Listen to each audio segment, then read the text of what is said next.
बच्चों, हम क्लास 12 के गणित का अध्याय 12 रेखिक प्रोग्रामर लीनियर प्रोग्रामिंग का अध्ययन कर रहे हैं। पिछले सेशन में हमने प्रश्नावली 12.2 के प्रश्न संख्या 7 तक के प्रश्नों को हल किया है। बच्चों, आज के इस सेशन में हम उसी कड़ी में अर्थात प्रश्नावली 12.2 के प्रश्न संख्या 8 और 9 को हल करते हैं। तो आइए देखते हैं क्वेश्चन 8। देखिए क्वेश्चन 8 में हमें दिया हुआ है कि एक सौदागर दो प्रकार के निजी कंप्यूटर, एक डेस्कटॉप नमूना और दूसरा पोर्टेबल नमूना, जिनकी कीमतें 25,000 और 40,000 रुपए है, बेचने की योजना बनाता है। अर्थात एक व्यापारी एक शहर में इस कंप्यूटर का व्यापार करना चाहता है और उसको ये पता है कि जो है डेस्कटॉप कंप्यूटर है वो 25,000 का है और पोर्टेबल कंप्यूटर है वो है 40,000 एक कंप्यूटर की कीमत है। वो ये अनुमान लगाता है कि कंप्यूटरों की कुल मासिक मांग 250 नगु से अधिक नहीं है। अर्थात जिस शहर में वो व्यापार करेगा वहां पे कंप्यूटर की जो डिमांड है उस शहर की वो कितनी है, 250 नग, उससे कम हो सकता है, ज्यादा नहीं होगा। आगे हमें दिया हुआ कि प्रत्येक प्रकार के कंप्यूटरों के नगों की संख्या हमें ज्ञात करनी है और इन नगों की संख्या को अपन x और y मान लेंगे। x क्या होगा, डेस्कटॉप नमूनों की संख्या, y क्या होगा, पोर्टेबल नमूनों की संख्या, और x और y के मान अपन निकाल लेंगे, जिससे सौदागर अधिकतम लाभ प्राप्त करने के लिए संग्रह करे यदि उसके पास निवेश के लिए 70 लाख से अधिक नहीं है। अर्थात पैसा जो है इन्वेस्ट करने के लिए, दुकान खोलने के लिए, जो भी व्यापार करेगा उसके लिए उसके पास पैसा कितना है, 70 लाख, अर्थात उससे कम है, ज्यादा नहीं है। और यदि डेस्कटॉप नमूने पर उसका लाभ कितना है, 4500 रुपए दिया हुआ है, और इसी प्रकार पोर्टेबल नमूने पर लाभ है 5,000 रुपए का, ये उसको लाभ है, ये अनुमान लगाता है। तो अधिकतम लाभ कितना हो ये पता करना है और x और y कितना कितना लेना है वो हमें पता करना है। तो देखिए अपन क्वेश्चन को हल करते हैं। तो सबसे पहले हम इनकी संख्या निकालनी है, तो इनकी संख्या को अपन मान लेते हैं x और y है। तो माना 1, पूरी संख्या मान लेते हैं, माना डेस्कटॉप कंप्यूटर की संख्या x है और पोर्टेबल नमूना कंप्यूटर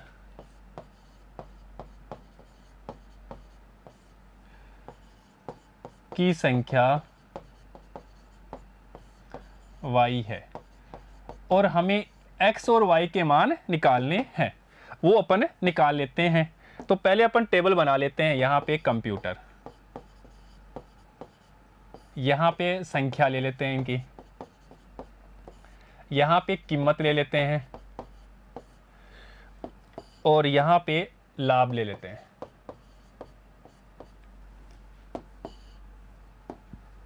पहला कंप्यूटर है अपने पास डेस्कटॉप,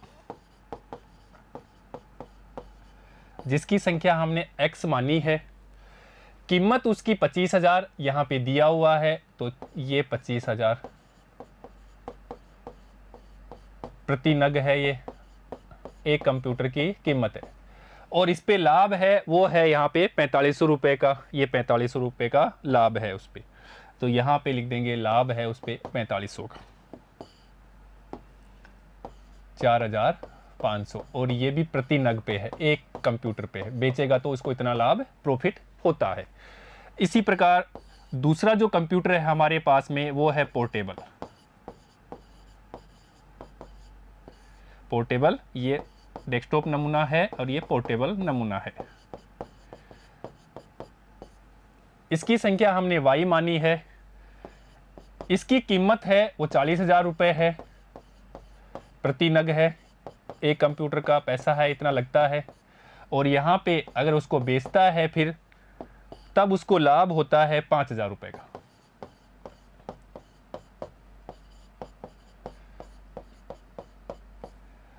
ये इस प्रकार से हमने टेबल बना लिया। अब आगे बात करते हैं अपने उद्देश्य फलन की, फिर व्यवरोध की बात करेंगे। उद्देश्य फलन z इज इक्वल टू, अब लाभ है 1 पे 4500 का, x पे कितना हो जाएगा, मल्टीप्लाई हो जाएगा, तो यहाँ पे 4500x। इसी प्रकार यहाँ पे लाभ है 5000, कौन से वाले पे, पोर्टेबल पे। एक पे है तो वाई पे कितना होगा, तो ये 5000 वाई, ये कुल लाभ हो जाएगा। इसी को हमें अधिकतमीकरण और न्यूनतमीकरण करना है और ये अपना उद्देश्य फलन हो गया। इसके बाद अपन बात करते हैं व्यवरोध की।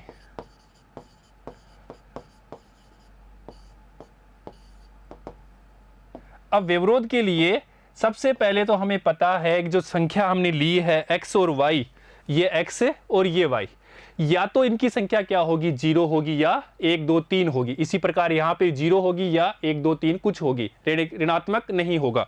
अर्थात अपन कह सकते हैं कि x greater than equal to 0 और इसी प्रकार से अपन कह सकते हैं y greater than equal to 0, और ये अपने पास में ऋणोत्तर व्यवरोध हो गया। आगे व्यवरोध हमें दिया हुआ है कि 250 नग ही वो खरीद सकता है, अर्थात मार्केट में इतने ही बिकेंगे। तो ये हमें दिया हुआ है यहाँ पे, ये देख लीजिए। वह अनुमान लगाता है कि कंप्यूटर की कुल मासिक मांग कितनी है, 250 नगों से अधिक नहीं, अर्थात कम हो सकती है, ज्यादा नहीं। और इनकी संख्या को हमने क्या लिया, x और y, तो x प्लस y किसके बराबर हो सकता है, 250 या उससे कम होगा। तो इसको असमीका के रूप में लिख लेते हैं। तो देखिए दूसरा व्यवरोध प्राप्त हो जाएगा, ये x प्लस वाई, अर्थात इन दोनों की संख्या क्या होनी चाहिए, इन दोनों की संख्या हमारे पास में 250 के बराबर और उससे कम हो सकती है। तो हमने x plus Y less than equal to 250। इसी प्रकार से अब बात करते हैं इन्वेस्टमेंट की, अर्थात उसके पास में 70 लाख रुपए है, उससे कम यूज कर सकता है, ज्यादा नहीं कर सकता। और 70 लाख किस किस पे है, इन दोनों पे। अर्थात यहाँ पे हमने जो बात की है 25,000 एक पे है, तो वाई एक्स पे कितना हो गया, मल्टीप्लाई। इसी प्रकार 40,000 एक नग का है तो वाई का मल्टीप्लाई हो जाएगा। और इन दोनों की जो इनको टोटल करेंगे तो वो पैसा कितना हो सकता है, इन्वेस्ट के लिए 70 लाख या उससे कम ले सकते हैं। तो ये अपना नेक्स्ट व्यवरोध प्राप्त हो जाएगा और उसको अपन लिखेंगे यहाँ पे, ये 25,000 एक्स प्लस ये 40,000 y, और ये दोनों मिलाकर के 70 लाख के बराबर और उससे कम हो सकता है, अर्थात ये less than equal to 70 lakh. इकाई, दाई, सैकड़ा, हजार, 10,000, लाख, 10 लाख। तो ये अपने पास में 70 लाख हो गया। या इसको अपन कैसे लिख सकते हैं, तो देखिए 3 0 कॉमन लेके काट सकते हैं, तो यहाँ पे ये कट कैंसिल हो जाएगा। तो यहाँ पे 25x, यहाँ पे plus 40y less than equal to, और यहाँ पे 7,000। अब देखिए 5 का भाग देते हैं अपन, तो या इसको लिख सकते हैं 5x प्लस 8 पंजे 40, तो 8y less than equal to 14 पंजे 70, तो ये 1400। तो ये अपने पास में दूसरा व्यवरोध प्राप्त हो गया। एक व्यवरोध ये हो गया, ये कौन सा है, संग्रह का व्यवरोध है, और यहाँ पे इन्वेस्ट का व्यवरोध है। अब आगे बात करते हैं, अब इनको अपन समीकरण में बदल लेते हैं। तो देखिए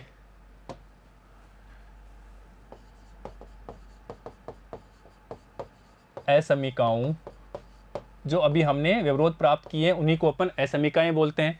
तो असमीकाओं को समीकरण में बदलने पर, तो देखिए सबसे पहले ऋणोत्तर व्यवरोध है, अर्थात x बराबर 0 और y बराबर 0। उसके बाद में संग्रह का व्यवरोध है, तो x प्लस वाई बराबर 250। और उसके बाद में इन्वेस्ट का व्यवरोध है, अर्थात 5x प्लस 8y बराबर 1400। ये अपने पास में समीकरण प्राप्त हो गए। इन समीकरणों की सहायता से अपन रेखाएं खींचेंगे, और रेखाएं कैसे खींचेंगे, उनके निर्देशांक चाहिए। तो निर्देशांक के लिए अपन x और y के निर्देशांक निकाल लेते हैं। तो देखिए यहाँ से समीकरण 2 से, यहाँ से ये x बराबर 0 y बराबर 0, ये तो मूल बिंदु हो जाएगा।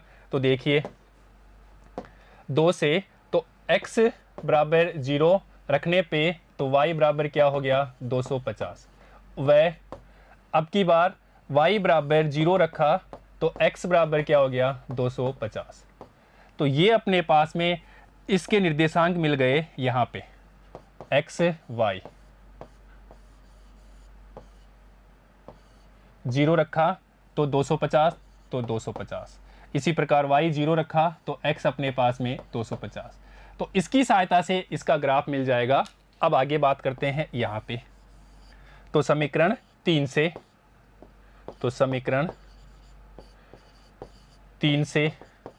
समीकरण 3 में x बराबर 0 रख लेते हैं। यहाँ पे हम 0 रखेंगे तो देखिएगा y का मान क्या होगा, y बराबर 1400/8। यहाँ आपने क्या किया, 0 रखा x बराबर, तो y बराबर क्या होगा 1400/8।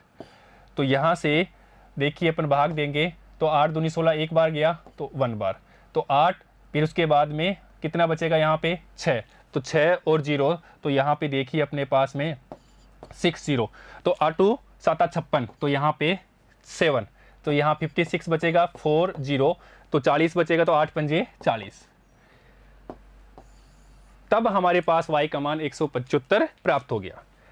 अभी देखिए, अब अपन y बराबर 0 रखेंगे तो x बराबर, यहाँ पे y 0 रख दिया तो x प्राप्त हो जाएगा 1400/5 इज इक्वल टू 5 दूनी 10। फिर उसके बाद में अपने पास में 4 बच गया तो 40, 0 लेंगे 40, तो यहाँ पे देखिए 8 पंजे 40 और ये 0, अर्थात इसके निर्देशांक भी हमें मिल गए। यहाँ पे लिख लेते हैं इसके निर्देशांक इसी प्रकार से, ये x ये y, x 0 रखा हमने तो y का मान 175, फिर हमने y 0 रखा तो x का मान अपने पास में 280।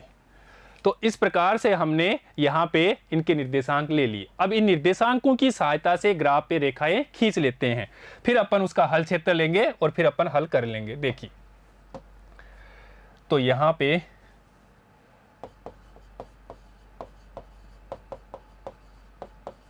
निर्देशांकों की सहायता से ग्राफ खींचने पर, तो अपन ग्राफ खींच लेते हैं। देखिए,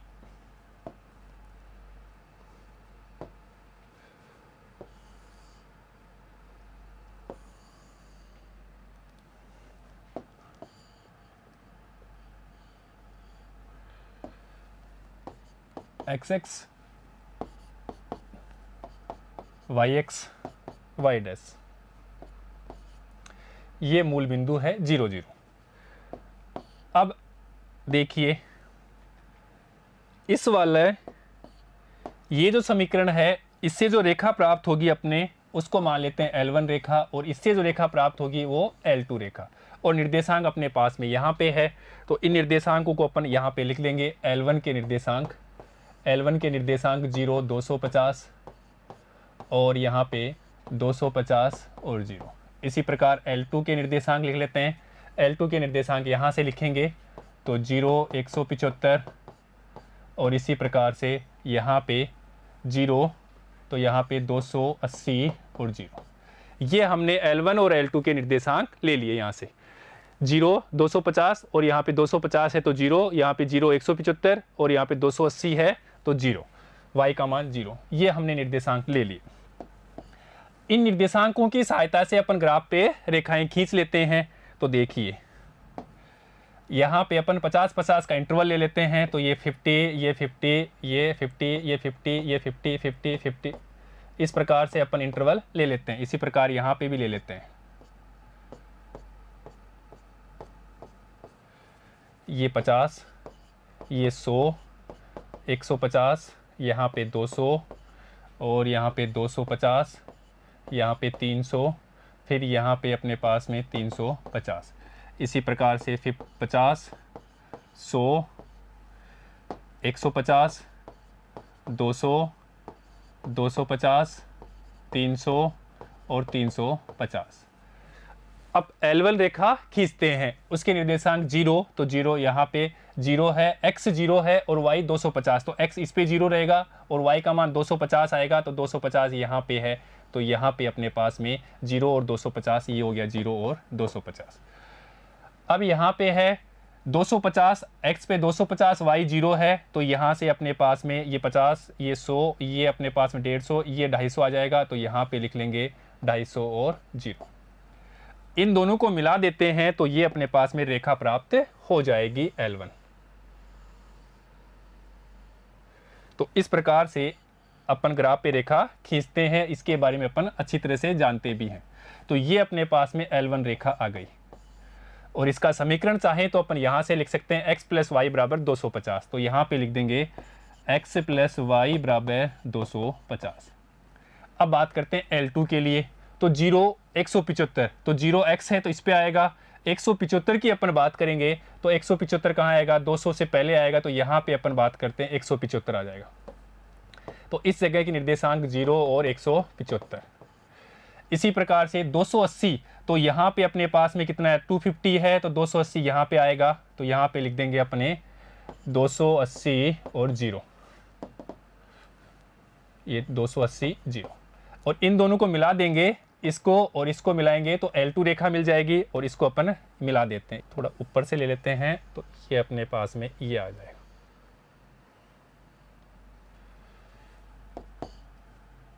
ये हमारे पास में L2 रेखा आ गई, L2 रेखा, L2।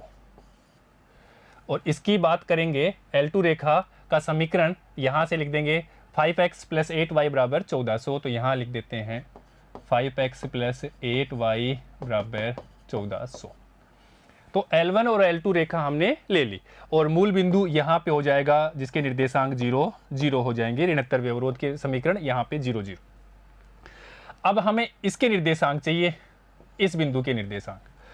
इस बिंदु के निर्देशांक के लिए जो अपने पास में समीकरण प्राप्त हुए हैं यहाँ से ले सकते हैं, या यहाँ पे अपन x बराबर 200 और y बराबर 50 रखते हैं तो 250 आ जाएगा। इसी प्रकार यहाँ पे x बराबर 200 और y बराबर 50 रखेंगे तो ये भी सेटिस्फाइड करेगा, या इसको 5 से गुणा करके घटा देंगे इन समीकरणों को, तो हमें x और y के मान प्राप्त हो जाएंगे, जिसके बारे में अच्छी तरह जानते हैं। तो इस प्रकार से इसके निर्देशांक आ जाएंगे 200, x 200 और y 50। तो ये निर्देशांक हमें मिल गए प्रतिच्छेद बिंदु के निर्देशांक, प्रतिच्छेद बिंदु उसके निर्देशांक अभी हमने बात कर ली। या तो इनको समीकरण को हल कर लेंगे, यहाँ इसको सेटिस्फाइड करा लेंगे, x बराबर 200 और y बराबर 50 रख के, अगर सेटिस्फाइड करता है तो ठीक है, या यहाँ पे 5 से गुणा करेंगे तो x कट जाएगा, घटा देंगे तो x कट जाएगा और y मिल जाएगा। फिर y का मान x में रखेंगे, इसमें किसी समीकरण रख देंगे तो x का y का मान भी मिल जाएगा। तो ये हमारे पास में 200 और 50 मिल गए। अब बात करते हैं इनके हल क्षेत्र की।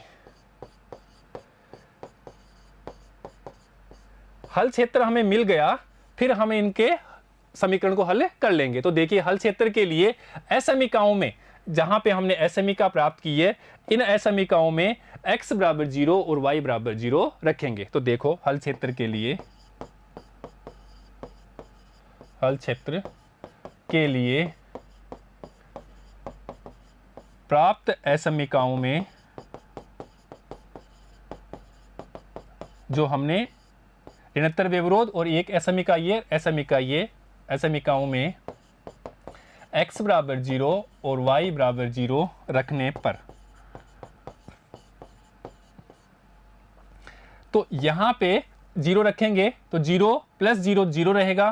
तो देखिए यहां से अपन लिख सकते हैं 0 plus 0 less than equal to 250। 0 का मान 250 से छोटा होता है, ये बात क्या है, सत्य है। सत्य होने पे इसका हल क्षेत्र अर्ध इक्वल का चिन्ह है, तो इस रेखा पे होगा और रेखा से नीचे होगा। इसी प्रकार से दूसरे में बात करते हैं, यहाँ पे रख देते हैं तो 0, यहाँ पे 0 रखा, यहाँ पे 0 तो 0, तो ये भी लेस देन इक्वल टू 1400। ये बात भी क्या है, सत्य है, तो यहाँ लिखेंगे सत्य। तो देखिए इन दोनों का हल क्षेत्र क्या होगा, सत्य है, ये असमीकाएं संतुष्ट कर रही है, अतः हल क्षेत्र दोनों का रेखा पर व रेखा से नीचे मूल बिंदु की ओर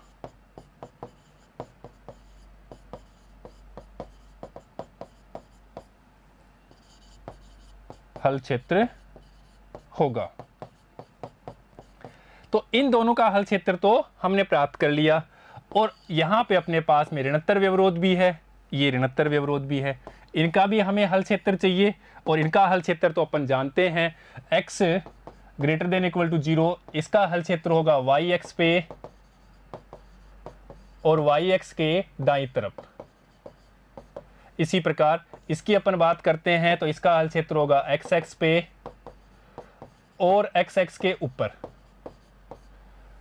तो इनका हल क्षेत्र भी प्राप्त कर लिया, ये तो अपन अच्छी तरह से जानते हैं। और बाकी यहाँ पे हमने x बराबर 0 y बराबर 0 रख के संतुष्ट करवा लिया। संतुष्ट करता है तो मूल बिंदु की ओर, संतुष्ट नहीं करेगा तो मूल बिंदु के अपोजिट साइड। तो यहाँ पे इस चीज को अपन दर्शा देते हैं। तो देखिए पहले स्टार्ट करते हैं ऋणोत्तर व्यवरोध से। तो x greater than equal to 0, इसका हल क्षेत्र होगा yx पे। तो yx पे अर्थात यहाँ पे yx पे होगा और yx के दाईं तरफ अर्थात इसका हल क्षेत्र ये हो गया। इसी प्रकार y greater than equal to 0, इसका हल क्षेत्र होगा xx पे, ये xx है और xx के ऊपर, ये इसका हल क्षेत्र मिल गया। अब अपन बात करते हैं नेक्स्ट की। तो x plus Y less than equal to 250, इसका हल क्षेत्र x बराबर 0 y बराबर 0 का संतुष्ट हुआ था। तो इसका हल क्षेत्र कहाँ होता है? रेखा पे और रेखा से नीचे मूल बिंदु की ओर। तो ये अपने पास में L1 है, तो इसका हल क्षेत्र होगा इस रेखा के ऊपर और रेखा से नीचे, अर्थात ये L1 रेखा है, इस रेखा पे होगा और रेखा से नीचे अर्थात इस क्षेत्र में आएगा। अब बात करते हैं अपन नेक्स्ट व्यवरोध की, वो है 5x plus 8y less than equal to 1400, अर्थात ये वाला है। इसका हल क्षेत्र भी कहाँ है? इस रेखा के ऊपर और मूल बिंदु की ओर, अर्थात इसका हल क्षेत्र भी कहाँ होगा? इधर होगा। तो अभी हमारे पास में चारों असमीकाओं का हल क्षेत्र प्राप्त हो गया और हमने ग्राफ पे दर्शा भी दिया। तो यहां से देखने से हमें पता लग रहा है कि कौन सा क्षेत्र हमारे पास में उभयनिष्ठ आ रहा है इन चारों से। तो इन चारों से देखने पे ये जो क्षेत्र है वो अपना उभयनिष्ठ प्राप्त हो रहा है। जो अभी अपन लाइन खींच रहे हैं ये क्षेत्र हमारा उभयनिष्ठ क्षेत्र प्राप्त हो जाएगा इस रेखा के ऊपर, और ये वाला क्षेत्र, ये वाला क्षेत्र हमारा क्या हो जाएगा? उभयनिष्ठ क्षेत्र प्राप्त हो जाएगा। इस रेखा के ऊपर भी है और इसके अंदर ये क्षेत्र अपना उभयनिष्ठ क्षेत्र प्राप्त हो गया। अब उभयनिष्ठ क्षेत्र ये है, तो यहां अपन लिख देंगे उभयनिष्ठ क्षेत्र। और उभयनिष्ठ क्षेत्र किस प्रकार का है? परिबद्ध है या अपरिबद्ध, वो भी हमें लिखना है। और उसके लिए हमें देखना पड़ेगा कि किस प्रकार का ये क्षेत्र है। तो यहां से ग्राफ से देखने से हमें पता लग रहा है कि ये क्षेत्र परिबद्ध है। परिबद्ध क्यों है? क्योंकि क्लोज है, तो इसको अपन लिखेंगे ये परिबद्ध क्षेत्र है। परिबद्ध उभयनिष्ठ क्षेत्र,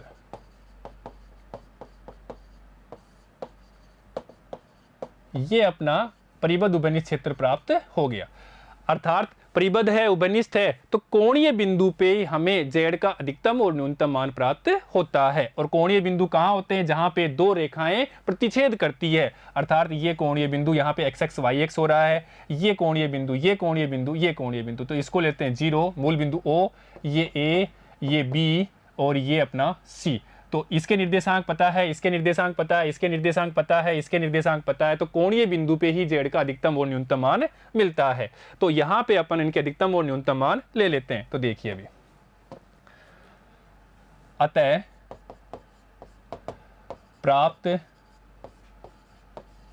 उभयनिष्ठ क्षेत्र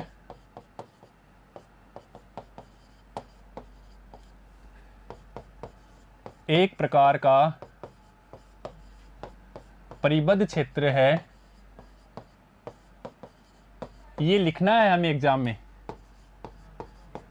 इसलिए कोणीय बिंदु पे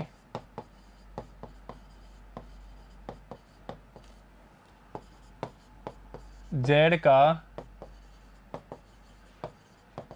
अधिकतम मान मिलेगा। अधिकतम और न्यूनतम दोनों ही यहां पे ही मिलेगा, परंतु हमें अधिकतम लेना है इसलिए अधिकतम लिखा है। अब ले लेते हैं यहां पे क्रम संख्या, कोणीय बिंदु,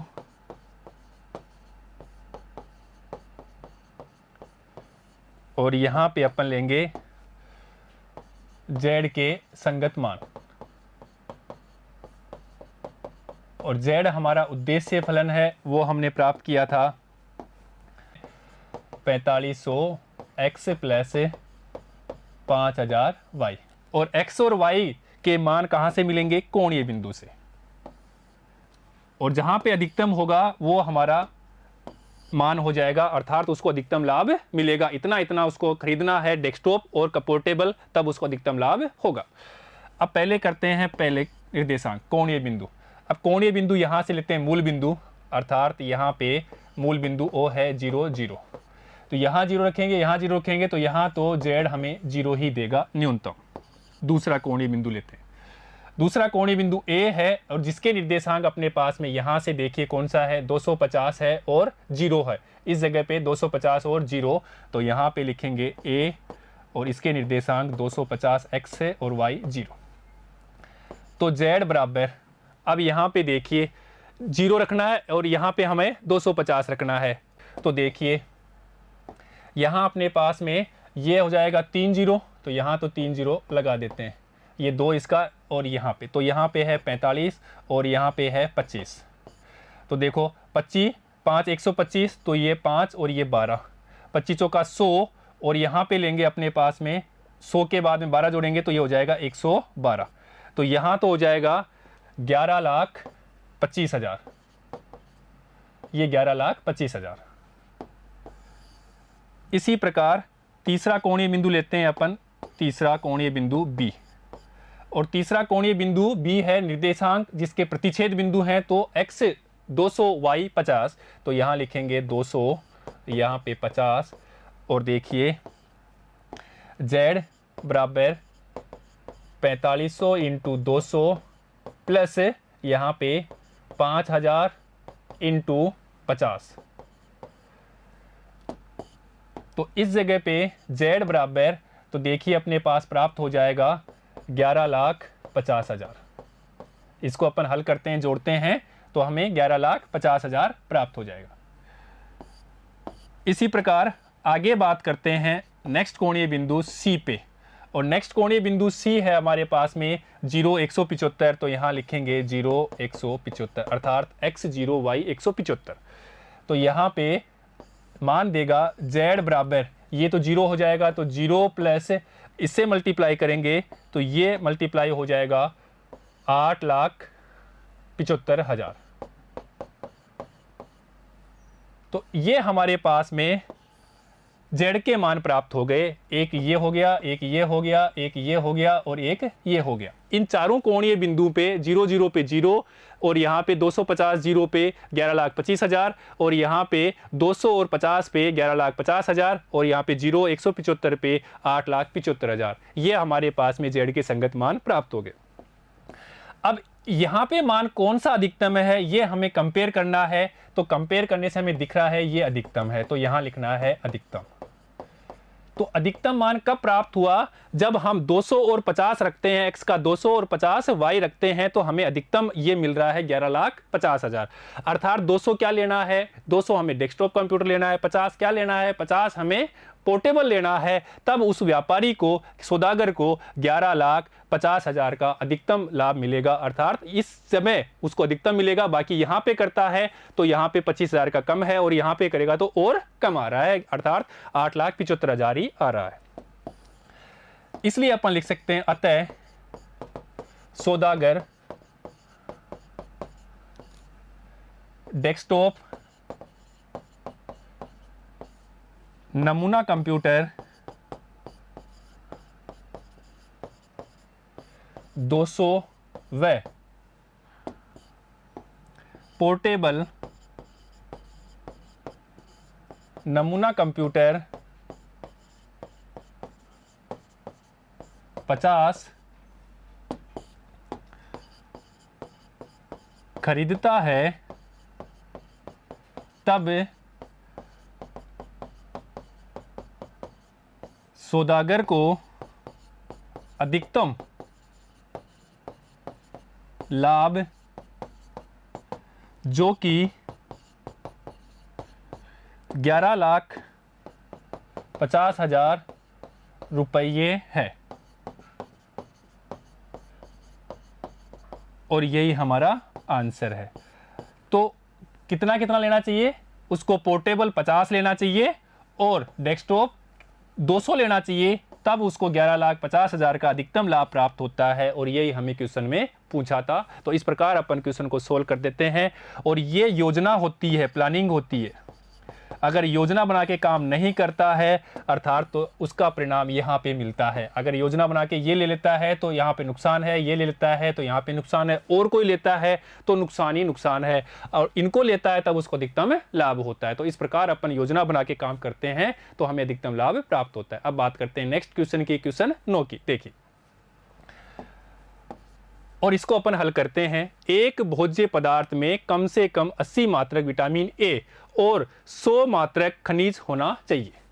दो प्रकार, जिसके अंदर दो प्रकार के भोज्य F1 और F2 उपलब्ध हैं इस पदार्थ में। भोज्य F1 की लागत 4 रुपये प्रति मात्रक, F2 की लागत 6 रुपये प्रति मात्रक है। भोज्य F1 की एक इकाई में कम से कम 3 मात्रक विटामिन ए और 4 मात्रक खनिज है। F2 की प्रति इकाई में कम से कम 6 मात्रक विटामिन ए और 3 मात्रक खनिज है। इसको एक रैखिक प्रोग्रामन समस्या के रूप में सूत्रबद्ध कीजिए। आगे हमें दिया हुआ है उस आहार का न्यूनतम मूल्य ज्ञात करना। यहाँ पे क्या करना है, न्यूनतम। उससे पहले में अधिकतम किया था, जिसमें इन दो भोज्यों का मिश्रण है, इन दोनों का, और उसमें न्यूनतम पोषक तत्व है। तो इस प्रकार हमें इस क्वेश्चन को सोल्व करना है। देखिए कैसे करते हैं। तो सबसे पहले तो अपन इनकी मात्रा को मान लेते हैं। तो मात्रा को मानते हैं, हल माना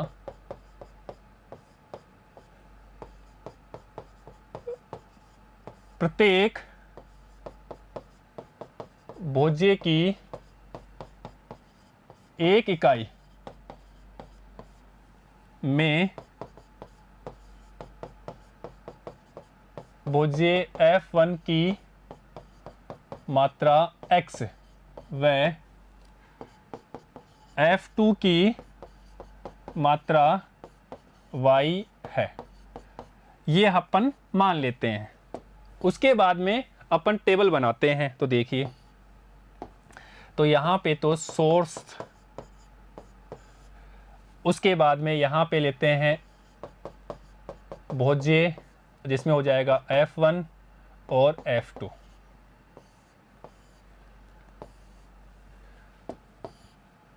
यहाँ पे आवश्यकता,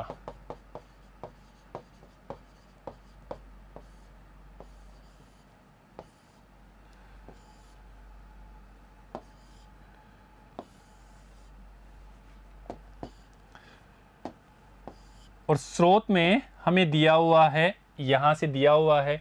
तो स्रोत में हमारे पास में है विटामिन ए और खनिज। तो यहाँ लिख लेते हैं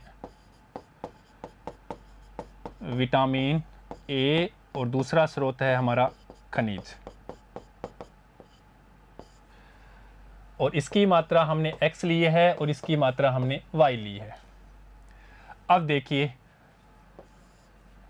न्यूनतम इन दोनों की पहले दिया हुआ है कि एक भोज्य अर्थात इन दोनों से F1 और F2 में कम से कम 80 मात्रक विटामिन ए, अर्थात इसकी आवश्यकता कम से कम यहाँ पे 80 मात्रक। इसी प्रकार 100 मात्रक खनिज होना चाहिए। कम से कम है, उससे ज्यादा हो सकता है, ये ध्यान रखिए। और यहाँ पे है 100। अब आगे पढ़ते हैं। आगे है दो प्रकार के F1 F2 है, ये हमें बात कर लिया। F1 की लागत 4 रुपये प्रति मात्रक और F2 की लागत 6 रुपये प्रति मात्रक है। तो यहाँ पे एक कॉलम और बना लेते हैं और यहाँ पे पहले लिख लेते हैं लागत। इसकी है 4 रुपये, तो यहाँ लिख लेते हैं 4 रुपये प्रति, ये हमें दिया हुआ है 4 रुपये प्रति मात्रक है। इसी प्रकार प्रति मात्रक, तो यहाँ लिख लेते 4 प्रति मात्रक, और यहाँ पे 6 रुपया है प्रति मात्रक। ये अपन लागत भी लिख लेते हैं क्योंकि क्वेश्चन में लागत दिया हुआ है। अब आगे है कि F1 की एक इकाई में, और एक इकाई में हमने माना है में कम से कम 3 मात्रक विटामिन ए और 4 मात्रक खनिज है। तो यहाँ पे F1 में यहाँ पे अपने पास में 3 मात्रक विटामिन ए है, तो ये F1 में 3 मात्रक और यहाँ पे 4 मात्रक खनिज है। तो यहाँ अपन लिखेंगे 3 मात्रक और ये 4 मात्रक, ये प्रति इकाई में है और वो हमने माना था। F2 की बात करते हैं, प्रति इकाई में कम से कम 6 मात्रक और यहाँ पे 3 मात्रक, तो यहाँ पे 6 मात्रक और यहाँ पे 3 मात्रक, ये हमें दिया हुआ है। इसको रेखिक प्रोग्रामिंग में सूत्रबद्ध करना है और उसका न्यूनतम मूल्य निकालना है जिसमें सारे पोषक तत्व हो न्यूनतम। अब देखिए, तो सबसे पहले तो हमें उद्देश्य फलन निकालना है जिसका हमें न्यूनतमीकरण करना है, और उद्देश्य फलन को अपन z से मानते हैं, तो z लिख लिया इज इक्वल टू। अब देखो 4 प्रति मात्रक है 4 रुपया, तो यहाँ पे x है तो कितना हो जाएगा, मल्टीप्लाई करेंगे तो 4x। इसी प्रकार 6 प्रति मात्रक है, हमने y मात्र माना है तो ये 6y। ये अपने पास में प्राप्त हो गया उद्देश्य फलन, जिसी को हमें न्यूनतमीकरण करना है। अब आगे बात करेंगे व्यवरोध की, असमीकाओं की। और व्यवरोध के लिए सबसे पहले तो ऋणोत्तर व्यवरोध ही है, वो तो अपन जानते ही हैं कि या तो 0 होगा या 0 से ज़्यादा होगा। अर्थात यहाँ पे ये x है, या तो इसकी क्वांटिटी 0 होगी या 0 से ज़्यादा होगा, नेगेटिव नहीं हो सकता। इसलिए इसी को अपन लिखते हैं x greater than equal to 0 और y greater than equal to 0, और इसको ऋणोत्तर व्यवरोध कहते हैं। नेक्स्ट है, देखिए यहाँ पे विटामिन की बात करेंगे, तो विटामिन कम से कम कितना होना चाहिए इस भोजन में, 80 मात्रक। ये हमें दिया हुआ है कि कम से कम 80 मात्रक है, और इन दोनों में भोज्य F1 और F2 इनकी जो दी हुई है वो हमने यहाँ लिखा है। तो इसके लिए 3 मात्रक है तो मल्टीप्लाई करेंगे, एक इकाई में तो मल्टीप्लाई करेंगे, और वो कम से कम 80 है, तो इसको अपन इस प्रकार लिखेंगे। तो देखिए 3x 6y,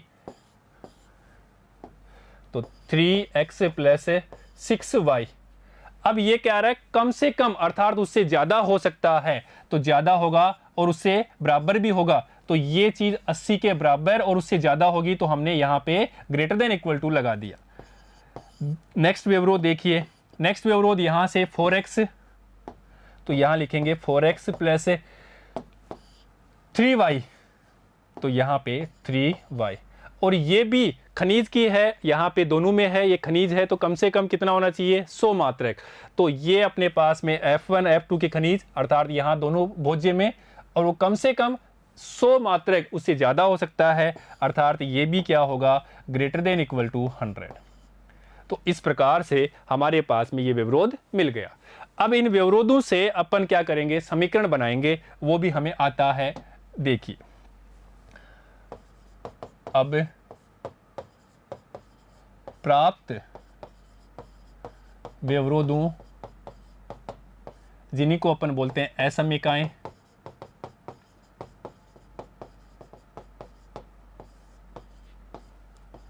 को समीकरण में बदलने पर।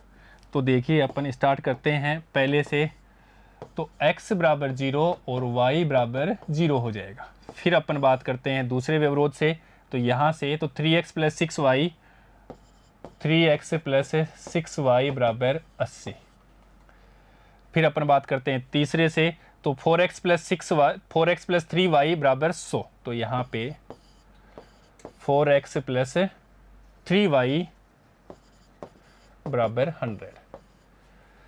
अब ग्राफ के ऊपर इनकी रेखाएं खींचना है, उसके लिए हमें निर्देशांक चाहिए, और निर्देशांक अपन निकाल लेते हैं, कैसे वो भी जानते हैं। तो देखिए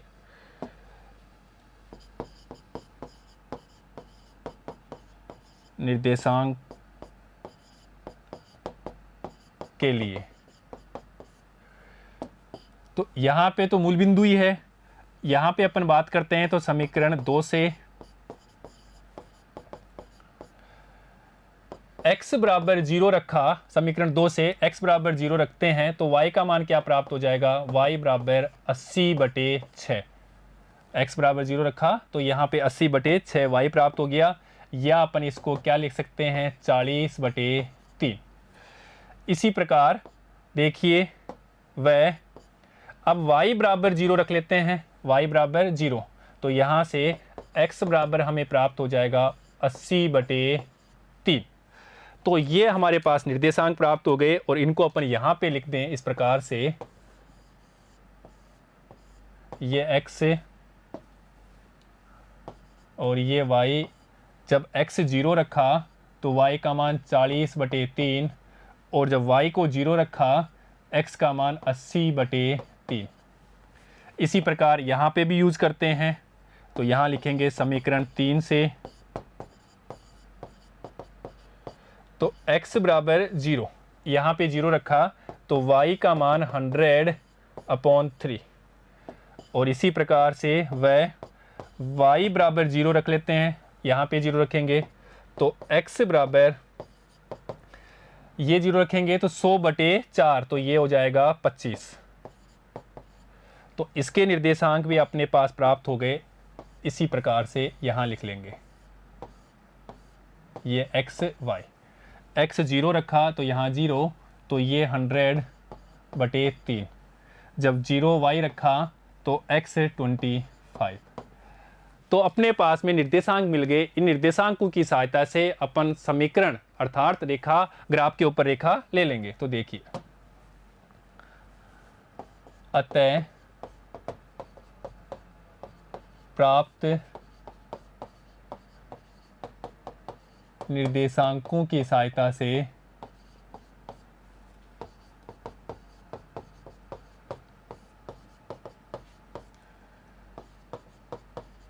ग्राफ पर रेखाएं खींचने पर, तो हमें x और y चाहिए, तो ये अपन ले लेते हैं y और इसी प्रकार से यहाँ ले लेते हैं x। तो ये x और ये y और ये मूल बिंदु 0 0। अब देखिए, इससे जो प्राप्त होने वाली रेखा है इसको अपन ले लेते हैं L1 और इससे जो प्राप्त होने वाली रेखा है उसको अपन मान लेते हैं L2। तो L1 के निर्देशांक तो अपन यहाँ पे लिखेंगे, L1 के निर्देशांक वो अपन यहाँ पे लिखेंगे 0 40/3 और दूसरे निर्देशांक है अपने पास में यहाँ पे 80/3 और 0। इसी प्रकार L2 के निर्देशांक वो भी अपन लिख लेते हैं यहाँ से, तो यहाँ से लिखेंगे तो 0 100/3, 0 100/3, तो यहाँ पे 3। इसी प्रकार से 25 और 0, तो x 25 y 0। अब यहाँ पे इंटरवल ले लेते हैं 5 5 का, तो ये 5 ये 5 ये 5, इस प्रकार अपन ये 5 5 का इंटरवल ले लेते हैं। तो यहाँ पे 5, यहाँ 10, यहाँ 15, 20, 25, 30, 35 और 40। इसी प्रकार यहाँ पे भी 5 5 का इंटरवल, तो 5, 10, 15, 20, 25 और अपन बात करेंगे यहाँ पे तो 30। अब देखो, L1 रेखा खींच लेते हैं। तो L1 के लिए 0, तो 0 y पे होगा और यहाँ पे 40/3, तो 40/3 तो कहाँ पे जाएगी इसकी, तो 40/3 का अपन बात करेंगे तो ये अपने पास में 13 पॉइंट समथिंग जाएगा 40।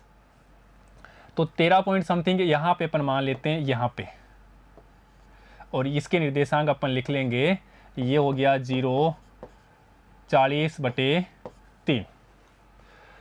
दूसरा है 80/3 0, अर्थात x पे है, y 0 है तो इस पे आएगा, तो 80/3 अर्थात इसकी बात करेंगे तो ये अपने पास में 3 दूना 6 2 और 0 हो जाएगा, तो यहाँ पे 20, तो 6 3 18 और 7 21 26 के समथिंग आएगा। तो अपन मान लेते हैं 26 और 27, तो ये 25 26, तो यहाँ पे अपन मान लेते हैं इस जगह के निर्देशांक 80/3 और 0, और इन दोनों को मिला देंगे तो L1 रेखा प्राप्त हो जाएगी। तो ये हमने नीचे से लेते हैं थोड़ा,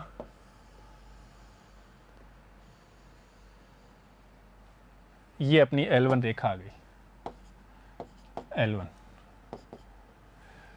और L1 रेखा कौन सी है, ये वाली है। तो अपन लिखेंगे 3x + 6y = 80। तो यहाँ लिखेंगे 3x + 6y = 80। अभी दूसरी यहाँ पे है 0, अर्थात इसी पे आएगी, और 100/3 अर्थात 33 के आसपास है। तो यहाँ पे अपन मान लेते हैं इसके निर्देशांक यहाँ पे आएंगे। तो इस जगह पे अपन लिखेंगे 0 और 100/3। इसी प्रकार 25 है, तो यहाँ पे आएगा, तो ये हो जाएगा 25 और 0। इन दोनों को मिला देंगे तो ये अपने पास में दूसरी L2 रेखा मिल जाएगी।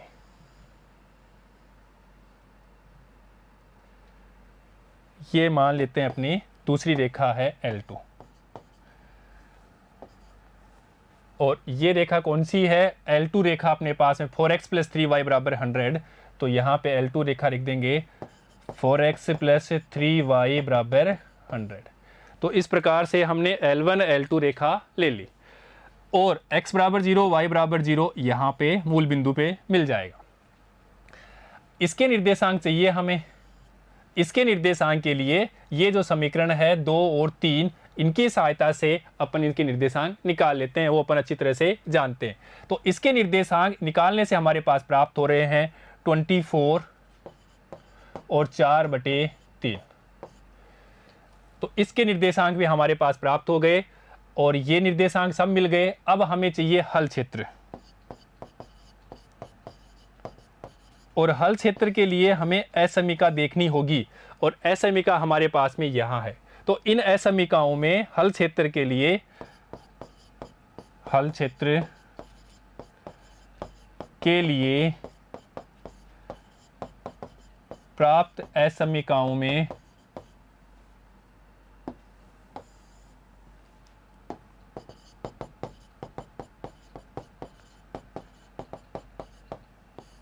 असमीकाओं में x = 0 और y = 0 रखने पर,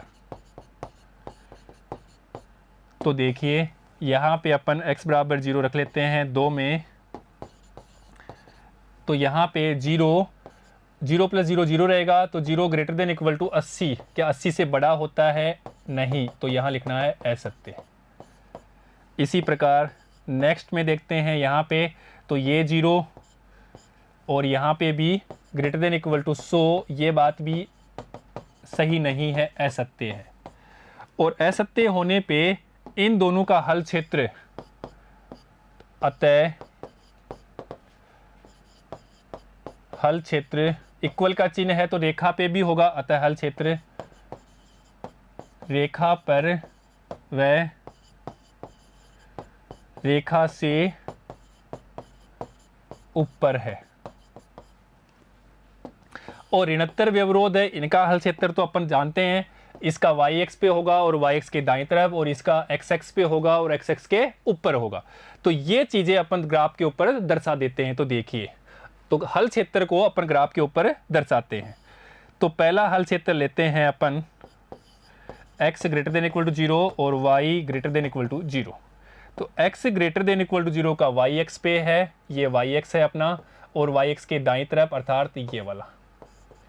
इसकी बात करेंगे तो ये x-x पे होगा और x-x के ऊपर होगा, अर्थात ये क्षेत्र रेखा पे। नेक्स्ट बात करते हैं अपन, नेक्स्ट है हमारा यहाँ पे 3x + 6y > 80। इसका हल क्षेत्र हमने देखा अभी, रेखा पे और रेखा से ऊपर, अर्थात ये हमारी रेखा है और ये रेखा से ऊपर है, अर्थात ये रेखा है और ये उसके ऊपर है। नेक्स्ट अपनी असमीका है 4x + 3y > 100। इसका हल क्षेत्र भी रेखा पे, तो ये अपनी रेखा है और ये रेखा से ऊपर है, ये अपनी रेखा है और ये रेखा से ऊपर है। अब हमें देखना है उभयनिष्ठ क्षेत्र, और उभयनिष्ठ क्षेत्र भी किस प्रकार का है, परिबद्ध है अपरिबद्ध, उसके लिए हमें इस ग्राफ को देखना होगा अच्छी तरह से। तो देखिए, पहले तो अपन बात करें कि उभयनिष्ठ क्षेत्र कौन सा आ रहा है इन चारों असमिकाओं से, यहां से तो ये क्षेत्र हमारा उभयनिष्ठ आ रहा है।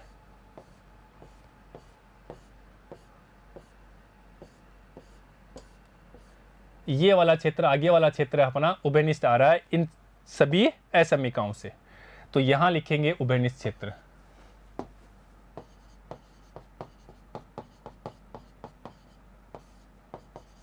और उभयनिष्ठ क्षेत्र किस प्रकार का है वो ग्राफ देखने से हमें पता लग रहा है। ये एक साइड में, किसी एक साइड में असीमित विस्तार है, क्लोज नहीं है, तो अपन कह सकते हैं ये क्या है, अपरिबद्ध क्षेत्र है, अपरिबद्ध क्षेत्र है। तो अपरिबद्ध क्षेत्र है तभी भी ये कोणीय बिंदु पे ही अधिकतम और न्यूनतम मान देता है उद्देश्य फलन। और कोणीय बिंदु कौन से होंगे, इनके कोणीय बिंदु देखिए, ये कोणीय बिंदु ये हो गया, एक कोणीय बिंदु ये हो गया और एक कोणीय बिंदु ये हो गया।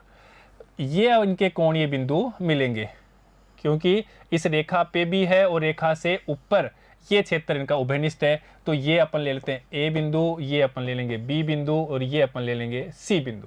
तो ए के निर्देशांक तो अपने पास है 0 और यहाँ पे 100/3, इसके निर्देशांक 24 और 4/3 और इसके निर्देशांक अपने पास है 80/3 और 0। तो यहाँ से अपन बात करेंगे, देखिए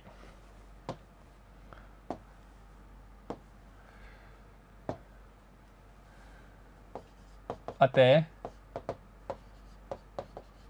प्राप्त ग्राफ से उभयनिष्ठ क्षेत्र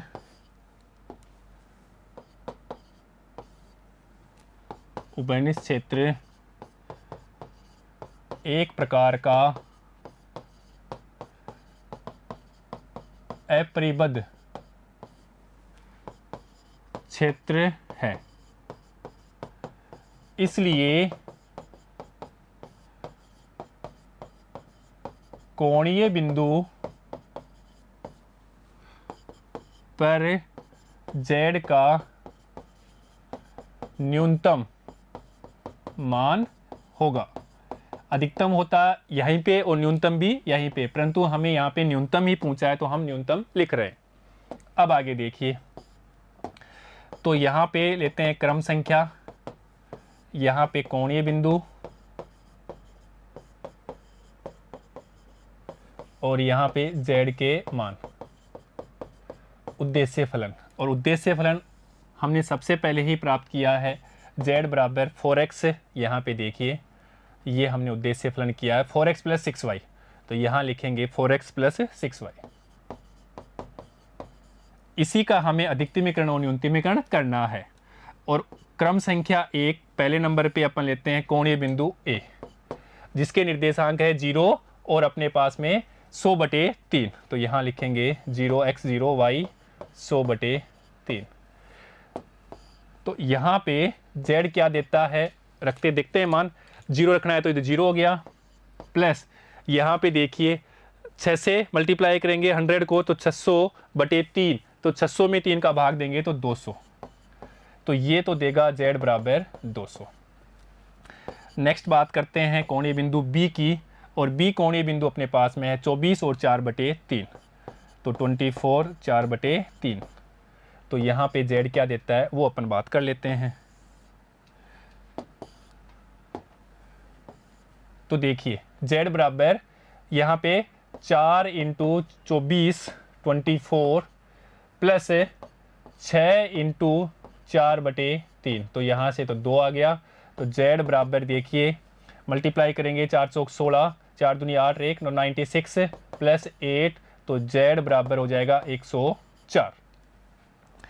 नेक्स्ट बात करते हैं कोणीय बिंदु तीसरे की C की, और जिसके निर्देशांक हमारे पास में प्राप्त हो रहे हैं, ये एक C है जिसके निर्देशांक 80/3 और 0 इस जगह के C के, तो यहाँ पे लिखेंगे 80/3 और 0।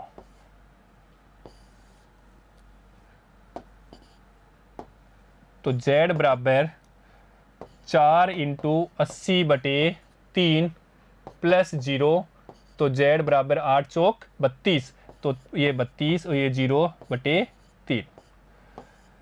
इस प्रकार हमने कोणीय बिंदु पे z के मान ले लिए। अब यहाँ पे देखना है न्यूनतम कौन सा है, ये 200 है, 104 है और यहाँ पे भी 100 से ज़्यादा ही आ रहा है। तो अपन कह सकते हैं इन तीनों में तो न्यूनतम अपना यही है, न्यूनतम। ये न्यूनतम मान प्राप्त हो गया, ये भी अधिकतम है इससे और ये भी इससे अधिकतम है, न्यूनतम ये हो गया। अब अपन कह सकते हैं कि ये क्षेत्र अपरिबद्ध है, इसलिए ये मान नहीं हो सकता। तो कौन सा हो सकता है उसकी अपन बात करते हैं। तो देखिए, अतः हमें प्राप्त क्षेत्र अपरिबद्ध है, इसलिए z का न्यूनतम मान 104 हो भी सकता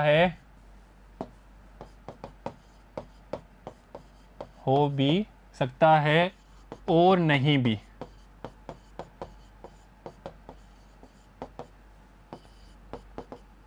इसके लिए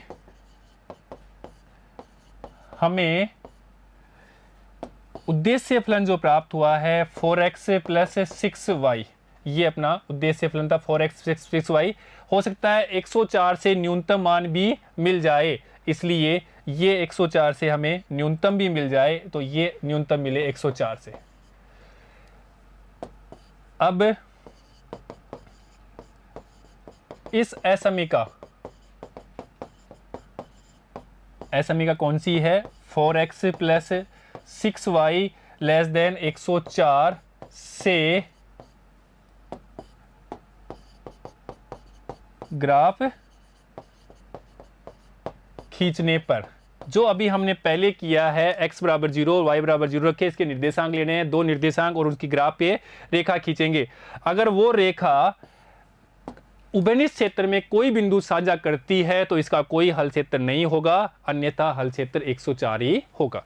तो इसका अपन ग्राफ खींचते हैं, तो इसका जो ग्राफ प्राप्त होगा वो देखिए बच्चों यहाँ पे प्राप्त होगा। अपन बात करते हैं इसका हल ग्राफ, ये देखिए। तो ये अपने पास में इसका ग्राफ खींचेंगे तो ये ग्राफ हमें प्राप्त होगा इस जगह से। तो इसका आप ग्राफ खींच सकते हो, तो ये ग्राफ जाएगा यहां से, इस प्रकार से ये ग्राफ जाएगा। ये वाला अपने पास में ग्राफ मिलेगा जो हमने प्राप्त किया है, 4x plus 6y less than 104। इसका जो अपन ग्राफ खींचते हैं अभी इसकी सहायता से, तो ये जो ग्राफ होगा ये प्राप्त होगा। और इसका हल क्षेत्र की बात करेंगे तो ये लेस देन है, अर्थात यहाँ पे अपन क्या करेंगे 0 0 रखेंगे, इस जगह पे अपन क्या करेंगे 0 0 रखेंगे। तो देखिए इसकी जगह 0 रखा और यहाँ पे 0 रखा, लेस देन 104। तो यहाँ पे 0 0 रखा, तो ये बात क्या है, सत्य है। सत्य होने पे इसका हल क्षेत्र देखो इक्वल का नहीं है, तो रेखा पे नहीं है इसका हल क्षेत्र, रेखा से नीचे है, सत्य है तो मूल बिंदु की तरफ। तो इसका जो हल क्षेत्र प्राप्त होगा इस रेखा का, इसका हल क्षेत्र इस रेखा को छोड़ करके यहां पे प्राप्त होगा।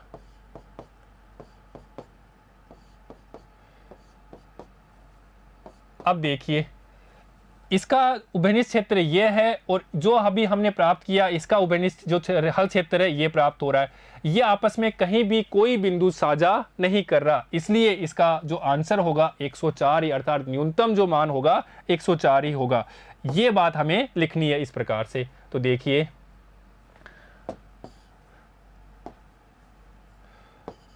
अतः प्राप्त असमीका से ग्राफ खींचने पर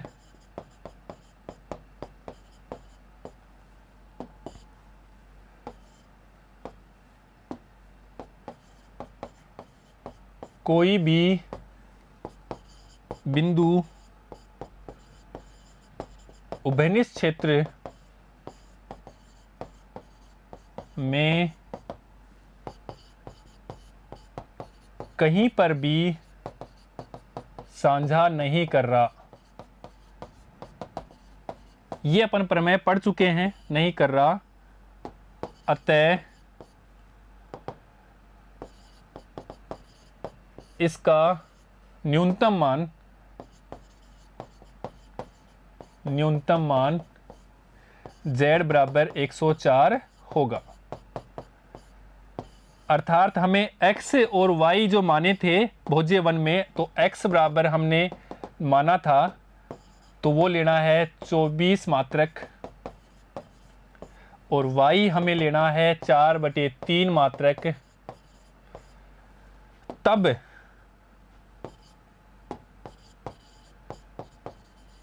न्यूनतम मूल्य लगेगा,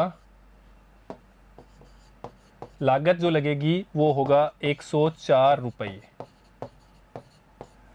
और ये हमारा आंसर है। तो इस प्रकार अपन क्वेश्चन को अच्छी तरह से सोल्व कर लेते। यदि क्षेत्र कैसा होता, परिबद्ध होता, तो यह आंसर 104 ही वहीं पे हो जाता, परंतु उभयनिष्ठ क्षेत्र अपरिबद्ध है, हो सकता है 104 से छोटा हो, इसलिए हमने उद्देश्य फलन को हमने क्या किया, लेस देन 104 के रखा, और फिर इसकी हमने ग्राफ पे रेखा खींची, और रेखा खींचने के बाद में हमने पता किया कि साझा तो नहीं कर रहा इसका हल क्षेत्र, तो देखने से पता लगा कोई साझा नहीं कर रहा, तब अपन कह सकते हैं कि इसका न्यूनतम जो मूल्य होगा वो 104 ही होगा। इसलिए अपन इस क्वेश्चन को इस प्रकार से सोल्व करते हैं। ठीक है बच्चों, तो बच्चों आज हमने इस सेशन में प्रश्नावली 12.2 के प्रश्न संख्या 8 और 9 को हल किया है। बच्चों ने सेशन में हम प्रश्नावली 12.2 के प्रश्न संख्या 10 और उसके आगे के प्रश्नों को हल करेंगे। ठीक है बच्चों, धन्यवाद।